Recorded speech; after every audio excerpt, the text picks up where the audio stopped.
राहुरी नगर पाथर्डी या तालुक्यानं वरदान ठरलेल्या मुळा धरणाच्या पाणलोट क्षेत्रात वरुणराजानं दमदार हजेरी लावल्याने पाण्याची मोठ्या प्रमाणात आवक झाली आहे।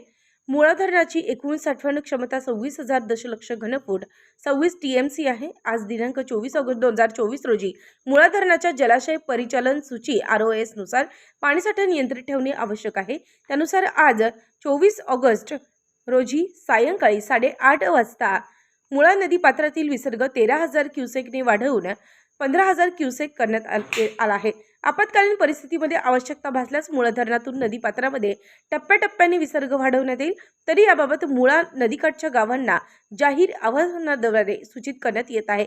नदी पात्रातील चलमालमत्ता, चीजवस्तू, वाहने, पशुधन, शेती अवजारे आणि इतर मनुष्योपयोगी संसाधने सुरक्षित स्थळी स्थलांतरित करावी।